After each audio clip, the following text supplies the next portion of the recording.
పేర్లల medium ఉండనండి. మనం చూడండి, ఒక టీం కలిసి రాష్ట్రం అంతా పర్యటించేద్దాం, ఏ స్కూల్కైనా పోదాం, ప్రభుత్వ పాఠశాల ప్రైవేట్ స్కూల్ పోదాం, ఒక్క ప్రశ్న అడుగుదాం. ఆ ప్రశ్న ఏమిటంటే, మీకు ఏ భాషలో చెప్తే ఈ పాఠాలు అర్థమవుతాయని అడుగుదాం. వాళ్ళందరూ ఏం చెప్తారు తెలుసా? మాకు మాతృభాషలో చెప్తేనే పాఠాలు అర్థమవుతాయని చెప్తాడు ఎవడైనా సరే. ప్రైవేట్ స్కూల్ అయినా ప్రైవేట్ అది యూనివర్సల్, అది ప్రపంచ వ్యాప్తంగా ఉన్నటువంటి ఒక యూనివర్సల్, అది ఒక భాషా శాస్త్రానికి ఉన్నటువంటి పద్ధతి అది. అలాంటి దాన్ని ప్రైవేట్ వాళ్ళు ఇట్లా మార్చేశారు. పోనీ మేము ఎక్కడికి వచ్చాం? కనీసం సమాంతర మీడియం వరకు మీరు దాన్ని కొనసాగించండి అని చెప్పన్నాం. లేదా ప్రభుత్వాలు వైఎస్ ఉన్నప్పుడు కూడా మేము దెబ్బలాడే సమాంతర మీడియం వరకు దాన్ని మనం చేశాం. ఆ సమాంతర మీడియం నుండి లేకేసి ఒక రాజకీయ ప్రయోజనాలుగా మార్చేసి మేమే చూసారా ఇంగ్లీష్ మీడియం తీసుకొచ్చాం అనేటువంటి ఒక రాజకీయ ప్రయోజనంతో గత ప్రభుత్వం అంతా ఈ వ్యవహారం అంతా చేసింది. అందువల్ల మేము చెప్పేది ఏమంటే, రైట్, ఓకే ఇంగ్లీష్ మీడియం అయినా ఇక్కడ కండిషన్ ఒకటి ఉంది. విద్యాకు చట్టం ఏం చెప్పింది? 1 to 8 తెలుగు మీడియం ఉండాలని చెప్పింది. మాతృభాషలో అక్కడ ఆ రాష్ట్రంలో ఏ భాష ఉంటే ఆ భాష.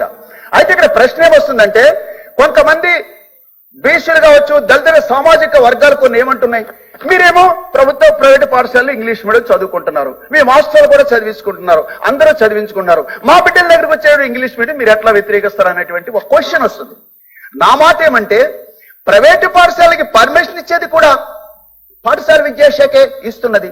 అలాంటప్పుడు ప్రైవేటు పాఠశాలలో అయినా సరే 1 to 8 మాతృభాషని మ్యాండేటరీ కండిషన్ గా దాన్ని అమలు చేయాలంటే మాట చెప్పాలి. అట్లా చెప్తే ప్రైవేట్ పాఠశాలలు 1 to 8 ఇట్లా ఇంగ్లీష్ మీడియం నడుపుతాయి. నడిపేటువంటి అర్హత వాళ్ళకి ఎక్కడొస్తుంది? ఉండదు. ఆ రకంగా ప్రభుత్వమైనా ప్రైవేట్ అయినా 1 to 8 మీరు మాతృభాషలో చదివించండి, మాతృభాషలోనే స్కూల్ పెట్టండి అని చెప్పి ఆ తర్వాత ఇంగ్లీష్ మీడియం వ్యవహారం చేసుకోమనండి. అదొక బెటర్ ఒక మార్గంగా ఉంటుందని చెప్పి మేము ప్రభుత్వానికి సలహా ఇస్తున్నాం. అది ఒకటి. నెక్స్ట్, నన్ను వివరించడం నాకు ఎక్కువ టైం లేదు కాబట్టి నేను పైపైన కొన్ని విషయాలు చెప్తాను. నెక్స్ట్, +2 ఎడ్యుకేషన్ సంబంధించి ఇప్పుడు గత ప్రభుత్వం మండలానికి ప్రతి కొన్ని పెద్ద స్కూళ్ళలో +2 ఎడ్యుకేషన్ 2 చేసింది. చేసింది ఫ్యాకల్టీని ఇవ్వలేదు. ఫ్యాకల్టీ లేకపోతే 2, 3, 10 మంది 20 మంది అంతకంటే పెరగలేదు. ఆ +2 ఎడ్యుకేషన్ ఇంచుమించుగా ఒక ఫెయిల్యూర్ స్టోరీగా మిగిలిపోయినటువంటి పరిస్థితి. మరి ఇంటర్మీడియట్ ఏం చేస్తావు అంటే ప్రభుత్వాలు తమ అవసరాల కోసమో రాజకీయ ప్రయోజనాల కోసమో ఒక వ్యవస్థను పెడితే ఆ తర్వాత వచ్చిన ప్రభుత్వాలు దాన్ని తీయలేవు, కొనసాగించలేవు. అదంతా పెద్ద ఇది సమస్యగా మారిపోతున్నటువంటి పరిస్థితి. చేసేటప్పుడే ఉండాలి. ఇంటర్మీడియట్ విద్యను ఏం చేస్తావు? బోర్డుని దాన్ని ఏం చేస్తావు? వ్యవస్థలు కొత్త వ్యవస్థలు పెట్టడం, ఉన్న వ్యవస్థల్ని పనిచేయడం. టైం అయిపోయింది. నెక్స్ట్, సిబిఎస్ఈ సిలబస్ గురించి ఒక మాట చెప్తున్నా. 2007లో వైఎస్ రాజశేఖర రెడ్డి ప్రభుత్వం సిబిఎస్ఈ సిలబస్ తీసుకొచ్చింది. అప్పుడు ఒక డిబేట్ చేశాం. అప్పుడు డిబేట్ లో ఏమొచ్చిందంటే, ఒక సంవత్సరం ప్రవేశపెట్టిన తర్వాత మళ్ళీ దాన్ని మార్చేసి వెనక్కి తీసుకుని అంటే ఆ రోజు వచ్చినటువంటి సంఘాలు మొత్తంగా ఎమ్మెల్సీలో వచ్చిన అయిపోయింది. స్టేట్ సిలబస్ చాలా నాణ్యమైనదిగా ఉంది. స్టేట్ సిలబస్ లో చదువుకున్నటువంటి వాళ్ళు ఆల్ ఇండియా పరీక్షల్లో దేనిలోనైనా ఆంధ్రప్రదేశ్ నుంచి గణనీయంగానే ఉన్నారు. అందువల్ల ఏమి స్టేట్ సిలబస్ తీసిపోలేదని చెప్పి ఆ రోజున ఒక అంచనాకు వచ్చి ఆ రకంగా చేశాం. ఇప్పుడు సిబిఎస్ఈ అంటున్నారు, సిబిఎస్ఈ పరీక్షలు అంటున్నారు. ఇది కూడా ఆలోచించి నిర్ణయం తీసుకోవాలని చెప్పి కూడా నేను చెప్పదలిచి ఫైనల్ కన్క్లూజన్ ఏంటనేది ఒక డెమోక్రటిక్ గా డాట్ చేసేవాళ్ళకి. ఇక పరీక్షల గురించి కూడా నేను చెప్పదలిచింది. ప్రైవేటు వాళ్ళు వ్యాపారం చేసుకుంటారు కాబట్టి మా స్కూళ్ళలో మీరు పెట్టినటువంటి ఖర్చుకు అనుగుణంగా ఇంకో మీ పిల్లలకి ఇంత ర్యాంకులు తీసుకొచ్చాం, ఇంత గొప్ప ఫలితాలు తీసుకొచ్చాం అని చెప్పి వాళ్ళు చేసుకునేందుకు ఆ రకమైన పద్ధతిలో పిల్లలని ఒక పెద్ద మీరు పాఠశాల విద్యా క్యాలెండర్ ఎట్లా ఇస్తారంటే జూన్ నుంచి ఫిబ్రవరి వరకు సిలబస్ ఇచ్చి మార్చిలో పరీక్షలు ఉంటాయని చెప్తారు. వాళ్ళు ఏం చేస్తారంటే అక్టోబర్ నుంచే సిలబస్ అంతా అయిపోయిందని చెప్పేసి వ్యవహారం చేస్తారు. నేను మొన్న ఈ మాట ప్రయోగించాను. ప్రైవేటు యొక్క పాఠశాలలో ఉన్నటువంటి ఒక అపసవ్యమైనటువంటి పద్ధతుల్నే ప్రభుత్వం కూడా దాన్ని దిగుమతి చేసుకునే వ్యవహారం చేస్తుందని చెప్పాను. ఇప్పుడు చూడండి, నేను స్కూల్ ఎడ్యుకేషన్ లో చెప్తున్నా, మన ప్రభుత్వ పాఠశాలలో సిలబస్ ఏమో ఫిబ్రవరి వరకు ఉంటుంది.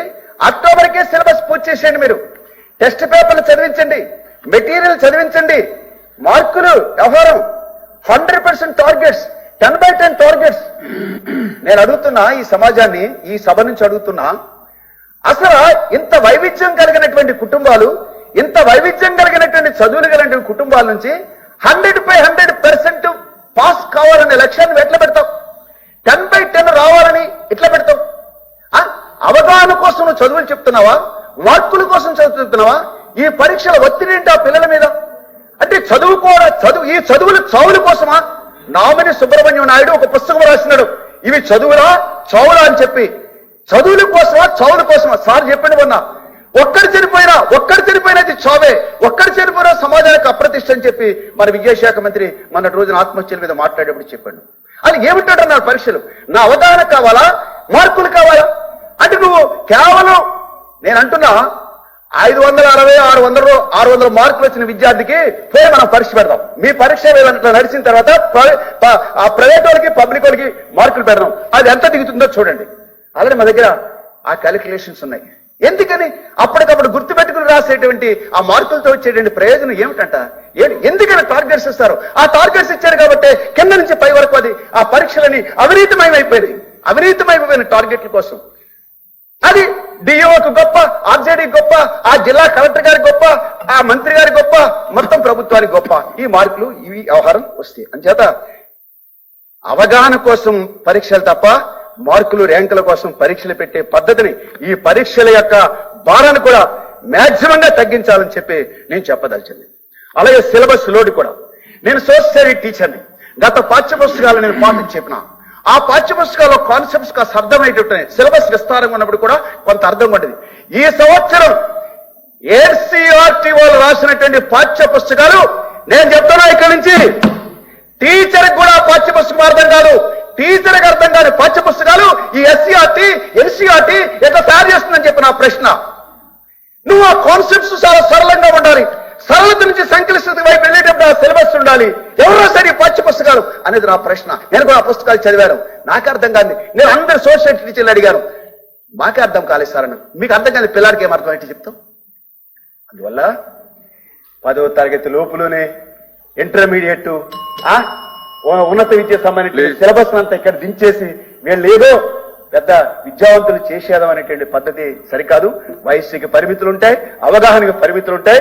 చాలా సిలబస్ భారాన్ని, ఆ పాఠ్య పుస్తకాల్ని చాలా అత్యంత అర్థమయ్యేటువంటి పద్ధతిలో రాసేటువంటి నిపుణుల చేత కూడా రాయించాలని చెప్పి నేను చెప్పదలిచింది. ఇవాళ అసలు రిపోర్ట్ గురించి ఇందులో ప్రస్తావించారు. చూడండి, అసలు రిపోర్ట్లు దశాబ్దాల తరబడి చూస్తే ఇట్లాగుంది. ఈవేళ కూడా అసలు రిపోర్ట్ ఇట్లాగుంటే మరి ఈ చదువుల్లో మనం సాధించిన ప్రగతి ఏమిటని చెప్పి పెద్ద ప్రశ్న. ఎందుకని ఎలిమెంట్ ఏకోపాధ్యాయ పాఠశాలలు, 2 ఉపాధ్యాయులు పాఠశాలలు, 3 ఉన్న ఉపాధ్యాయులు. ఈవేళ ఇప్పుడు ఈ రిపోర్ట్ లో రాసినట్టుగానే 20,065 పాఠశాలలు, అంటే 44,285 పాఠశాలల్లో 20,060 పాఠశాలలు, 65 పాఠశాలలు కేవలం 10 లోపు 20 లోపు విద్యార్థులు ఉంటే పాఠశాలగానే ఉండిపోయినాయి. అలాంటి చోట చదువు ఎట్లా వస్తుంది? నాణ్యమైన చదువు ఎట్లా వస్తుంది? డిఎస్సీలు, ఇవాళ డిఎస్సీ గురించి వీళ్ళు మాట్లాడుతున్నారు. 7 ఏళ్ల కాలంలో డిఎస్సీ వేయినటువంటి కాలం ఏదైనా ఉంటే ఇదే అని చెప్పదలిచింది.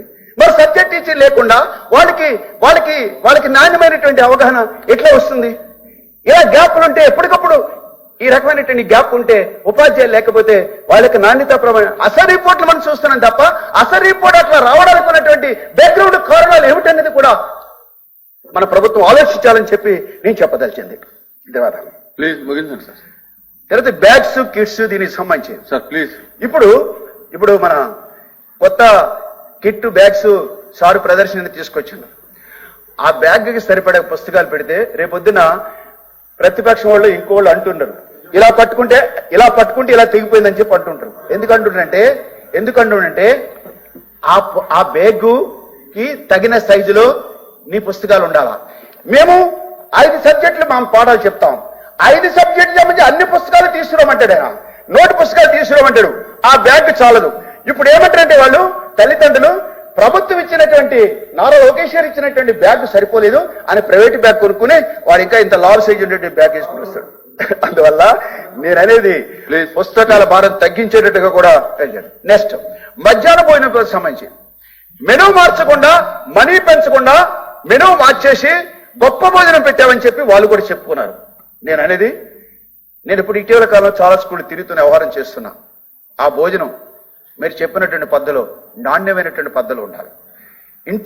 ఇంటికాడ భోజనం కంటే మా మధ్యాహ్న భోజనమే బాగుందనేటువంటి పద్ధతిలో మీరు ఆ మధ్యాహ్న భోజనం దాన్ని తీర్చిదిద్దాలని చెప్పి నేను సజెషన్ చేస్తున్నాను. ప్లీజ్ కూర్చోండి మనకి సార్, కూర్చోండి ప్లీజ్ కూర్చోండి. మీరు సాయంత్రం వరకు మాట్లాడగలరు. కూర్చోండి. నేను మీరు అధ్యక్షులుగా ఆదేశిస్తే కూర్చోండి. సమయం లేదనంటే కూర్చోండి. చాలా కాలం. అదే ఫైనల్ ఒక మాట చెప్తా. ఈ మాట వినండి.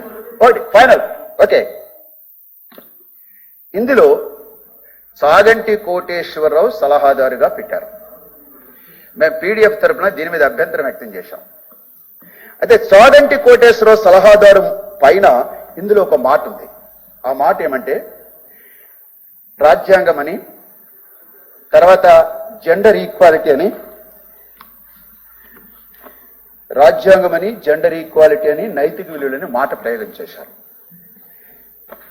నైతిక విలువలకి, మతాలు, పురాణాలకి, రాజ్యాంగానికి కాంట్రడిక్షన్ ఉంటుంది. ఏది మనం ప్రయారిటీగా తీసుకోవాలన్నప్పుడు రాజ్యాంగ లక్ష్యాలను మనం ప్రయారిటీగా తీసుకోవాలి. కొటారి చెప్పింది అదే. నీ సిలబస్ అయినా పాఠ్యాంశాలు మొత్తమైనా రాజ్యాంగ లక్ష్యాలకు అనుగుణంగా ఉండాలని చెప్పాడు కొటారి. దానికి అనుగుణమైనటువంటి పద్ధతిలో ఉండాలి. ఆ రాజ్యాంగ లక్ష్యాలు, ఆ సిలబస్ పూర్తి చేయాలంటే ఒక మనిషి డెమోక్రటిక్ ఉండాలి, ఒక మనిషి సెక్యులర్ గా ఉండాలి, ఒక మనిషి సోషలిస్ట్ గా ఉండాలి, ఒక మనిషి జెండర్ ఈక్వాలిటీగా ఆలోచించేవాడు ఉండాలి, ఆ మనిషి సోషల్ ఈక్వాలిటీని ఆలోచించేవాడు కలిగి ఉండాలి. ఈ లక్షణాలతో మనిషి తీర్చిదిద్దబడాలని చెప్పి కొటారి చెప్పినటువంటి మాట. అందుకనేమో ఆయన అన్నాడు తరగతి గదుల్లో దేశ భవిష్యత్తు నిర్మితమవుతుందని చెప్పి కొటారి ఆయన ట్రెడిషనల్ గా మాట చెప్పాడు. లెనిన్ కూడా ఒక మాట చెప్పాడు. కేశవ్ సార్ లెనిన్ కూడా మాట చెప్పాడు, పాఠశాల పాత ప్రపంచాన్ని మార్చాలని చెప్పాడు. అందువల్ల పాత భావాలు, పనికిరాని భావాలు కాకుండా ఈ దేశం, ఈ సమాజానికి ప్రస్తుతానికి అవసరమైనటువంటి పద్ధతులు, కనీసం రాజ్యాంగ లక్ష్యాలు, నేను రెవల్యూషన్ గురించి మాట్లాడలే, కనీసం రాజ్యాంగ లక్ష్యాలకు అనుగుణటువంటి పద్ధతులు మన యొక్క సూక్తులు, బాధలు ఉండాలి అనేటువంటి పద్ధతులు కూడా. నీకు ఉన్నటువంటి తిక్కంతా, అనవసరమైన తిక్కంతా ఈ సలహాదారులతో ఎక్కిస్తుంది, మీకే నష్టం అని చెప్పుకోవడం చెప్పదు. ఆ బ్యాలెన్స్ పాటించాలని చెప్పి కూడా ప్రభుత్వాన్ని నేను సూచించేది. ఆ రకంగా ఓకే సార్, ఈ మేరకైనా మాట్లాడేదానికి మీరు అనుమతించినందుకు ధన్యవాదాలు. చెప్పాలనుకున్నాను. Thank you. Welcome to our YouTube channel. Don't forget to like, subscribe and share the videos.